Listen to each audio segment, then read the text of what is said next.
नाहीये, नष्ट होत नाही म्हणून आपण उदासीन राहू नये. त्या कैलासाश्रमाची विद्यानंद डिग्री म्हणून आहे, त्यांनी 1000 न्यायाचं पुस्तक दिलं. त्याच्यात न्याय आहेत सगळे. त्या न्यायामध्ये एक आकाश मुष्टी हनन न्याय म्हणून लिहिलेलं आहे. काय आहे? आकाश मुष्टी हनन. एक माणूस काय केला, जगातले सर्व पदार्थ उत्पन्न होतात, नष्ट होतात, पण आकाश नावाचा पदार्थ उत्पन्न झालाय, पण तो नष्ट होत नाही.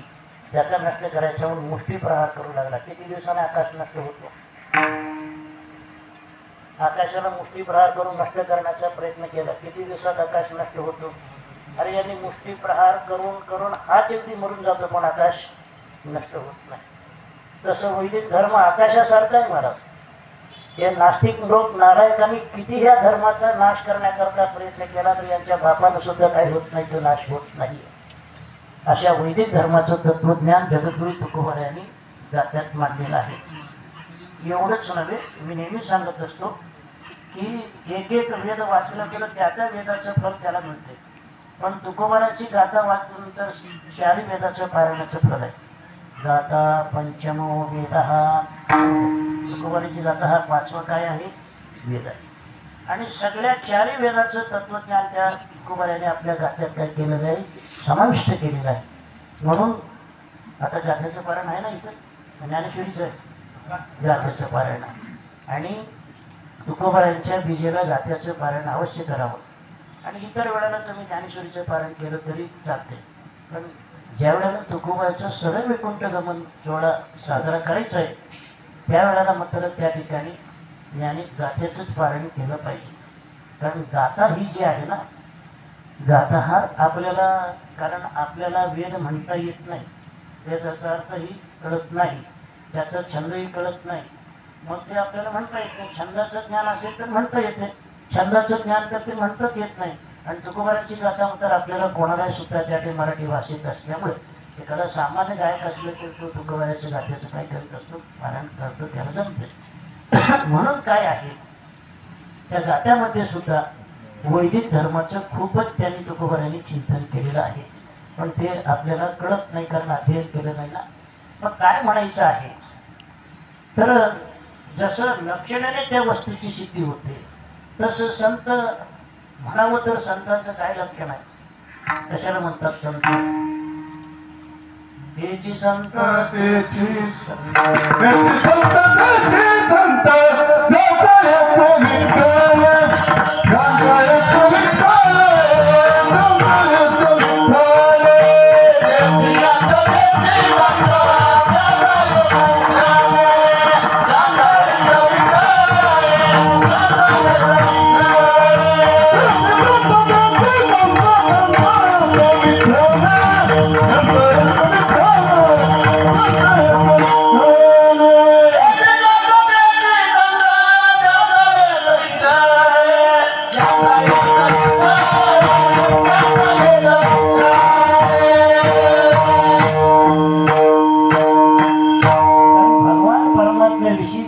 परमप्रीती आहे. माणसाची प्रीती खूप ठिकाणी वाटून गेलेली आहे. संसारावर प्रीती आहे, धनावर प्रीती आहे, सगळ्यावर प्रेम आहे. पण प्रेमाचं प्रेम हे विभागणी आहे. पण प्रेम विभागणी न करता फक्त भगवंताच्या ठिकाणी प्रेम असेल तर त्याला काय म्हणावं? संत म्हणावं, अशी संतांची व्याख्या शास्त्रकारांनी केलेली आहे. आणि त्या संतांच्या काय आहे, संतांचं पुष्कळ लक्षण केलंय. तुम्ही जर त्या ठिकाणी वेद, उपनिषद, पुराण, इतिहास पाहिल्यानंतर तुम्हाला संतांची जवळजवळ 2000 लक्षणं सापडतील. 1 नाही, 2 नाही, किती सापडतील? 2000 संतांची लक्षणं तेवढं सांगायची. एवढं लक्षण सांगायचं जमते का? नाही. तर संत हे जे आहे ना, आता इंग्रजी भाषेमध्ये त्याला काय म्हणतात? संतांची व्याख्या काय कोणाला म्हणतात? आता सांगत नाही, सांगण्यासारखे नाही म्हणून सांगत नाही. तर काय आहे, हे संत जे आहेत ना, जगाच्या कल्याणाकरता जी येत असतात, जगाच्या कल्याणाकरता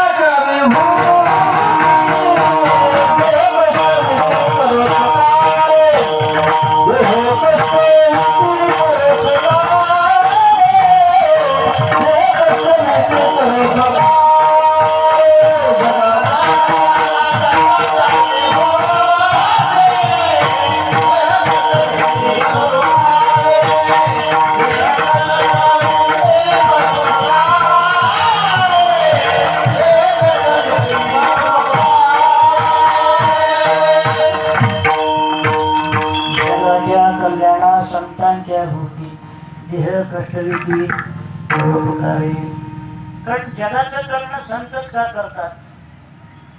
कल्याणाचं ज्ञान कोणाला आहे? संताला. दुसऱ्या कोणाला जगाचं कल्याण कशात आहे हे संताला माहित आहे. जीवाला माहित आहे का? नाही, जीवाला काहीच माहित नाही. कारण जीव जो आहे तो स्वरूपाच्या आवरणायुक्त आहे आणि संत जे आहेत ना आपल्या स्वरूपाच्या आवरणाची अज्ञान रूपी आवरणाची त्याची काय झालेली निवृत्ती झाली. कारण आच्छादन करणं अज्ञानाचा स्वभाव आहे. काय आवरण करणं अज्ञानाचं काय आहे? स्वभाव आहे. कारण कसं अज्ञान कोणाचे आश्रित राहते? परमात्म्याचे आश्रित. आणि कोणाला जाते? परमात्म्याला जाते. शेवळ कोणाचे आश्रित राहते आणि कोणाला जाते? स्वाश्रय स्वविषय का नाही? तसे हे अज्ञान परमात्म्याचे आश्रित राहते आणि परमात्म्याला त्या ठिकाणी आच्छादन करते. आमचे भाऊ गुरुवारी भाऊ सांगायचे की बाई कोणाच्या आशीर्वाद आहे? नवरा सांगतो तुम्हाला काही कळत नाही का? सांग कोणाला आच्छादन केलं? नवऱ्यालाच आच्छादन केलं. कारण त्याच्या सत्तेवर आणि त्यालाच आच्छादन केलं. हे ज्ञान संताला एका जीवाला आहे. हे ज्ञान कोणाला आहे? संताला आहे का जीवाला आहे? जीवाला नाही. हे ज्ञान संताला आहे. अज्ञान कशाला म्हणतात हे सुद्धा जीवाला माहीत नाही. कारण अज्ञानामुळेच हा जीव झालेला आहे. हरित्या कल्पना येणे झाला जीव.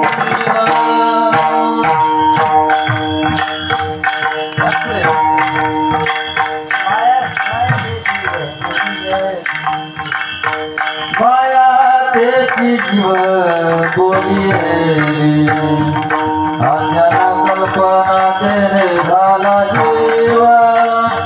माया त्याची बोली जीव झाले अज्ञान कल्पना तेरे झाला जीव. माया त्याची बोली माया त्याची जीव बोली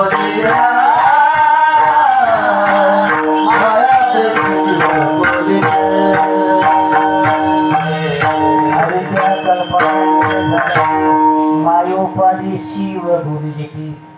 अविद्येची उपाधी लागलं की तो जीव होतो आणि मायाची उपाधी लागली की काय होतो? शिव होतो. मायामुळे काय झालं? ईश्वर.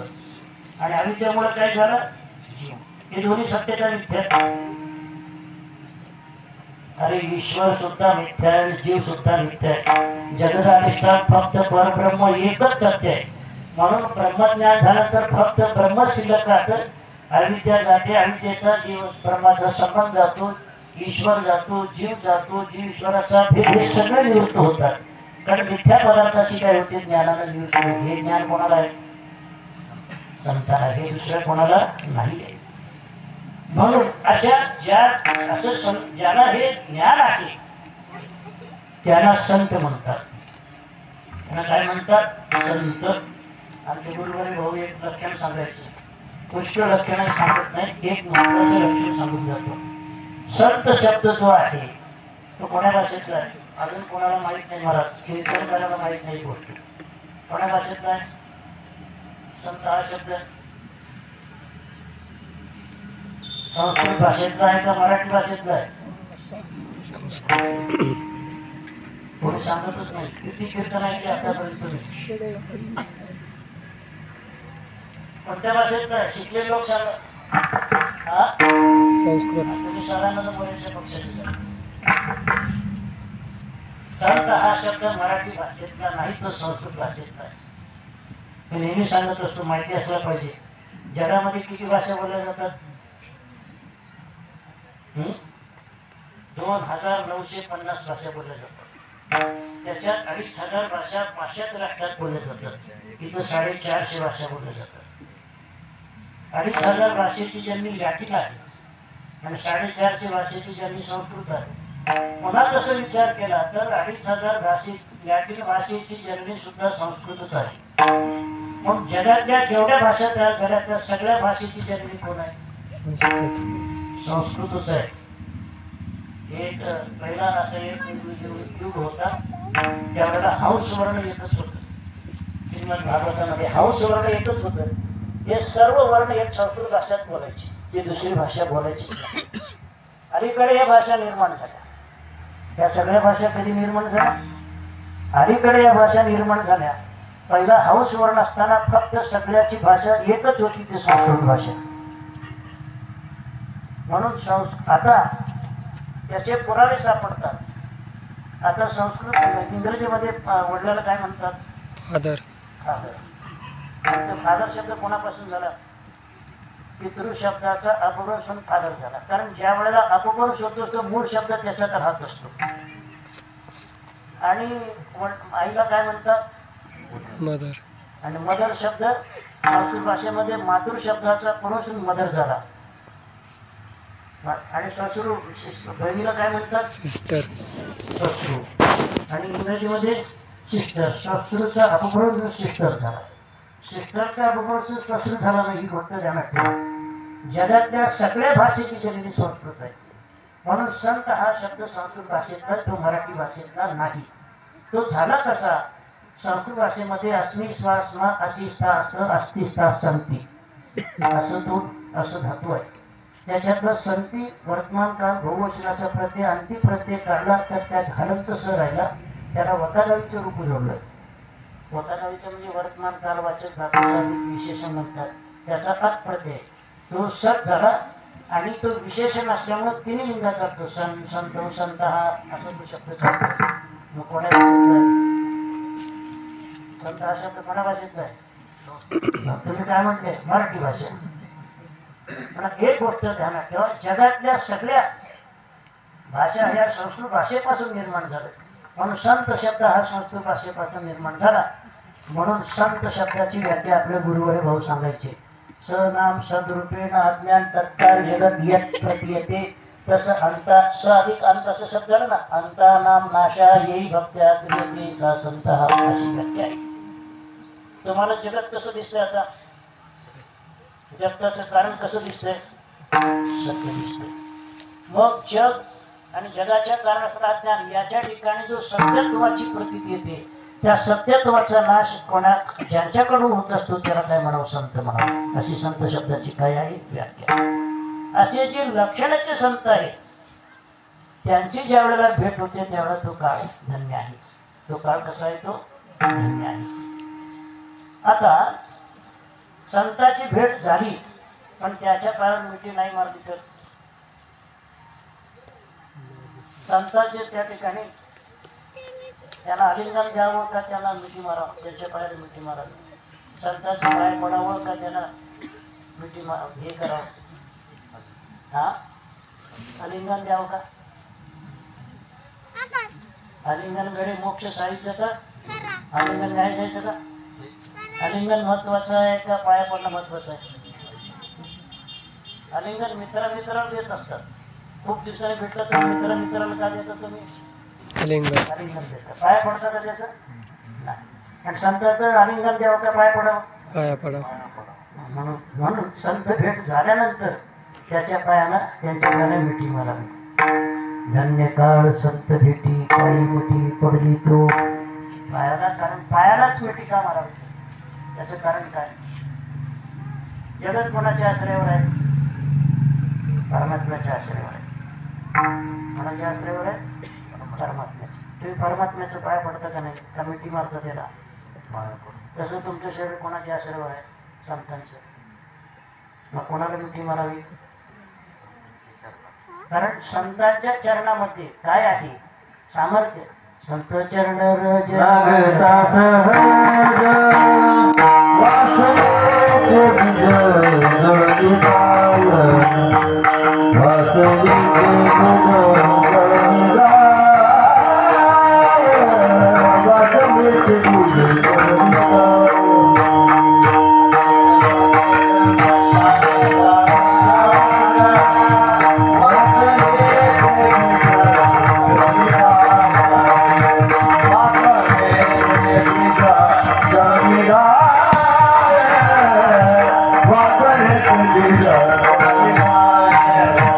Thank you.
वासना कुठे राहते आणि वासनाचं कारण कोण, वासनेचं आश्रय कोण आणि वासनेचं कारण कोण?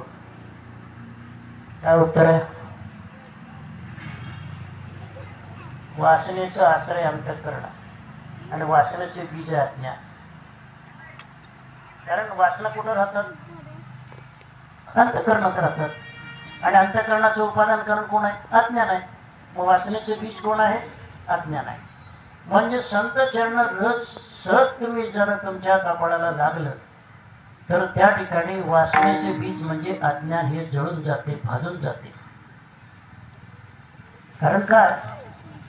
बीज भाजून केली लागी तैसे आम्हा जन्म. कारण कसं आहे ते? कारण ते कशाने जळते?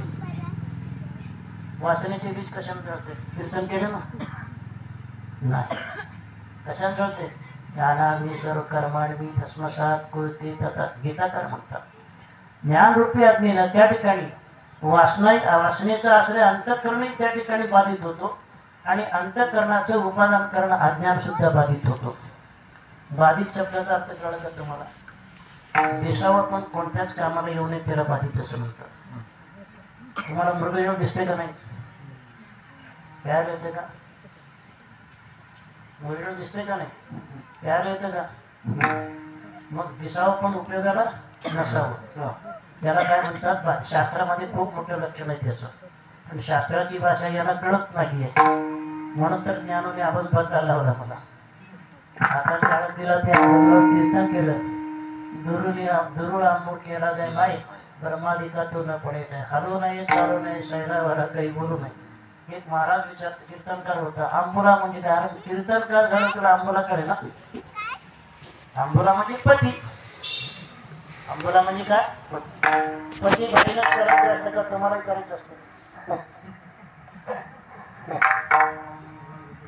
सांगा बरं, पती बाईनच करायचं असते का तुम्हालाही करावं लागते? ज्ञानेश्वर महाराज म्हणतात शेवटच्या चरणात म्हणतात, ते म्हणतात शेवटचं चरण असं आहे की बाप रूपमा धरू विठ्ठलू नाहू मी परमात्मा रूपी पती केला असं ज्ञानोबा म्हणतात. मी कोणता पती केला? परमात्मा. मग ज्ञानोबा पुरुष होते का स्त्री होते? जसं स्त्री पती करतो तसं पुरुषाला सुद्धा पती करावं लागतं. कशावरून? आता तुम्ही जीव ऐका कोण आहे? जीव ही दशा कोणत्या लिंगातला आहे? जीव दशा कोणत्या लिंगातला आहे? स्त्री लिंगातला. पण तुम्ही स्त्री आहे का पुरुष आहे?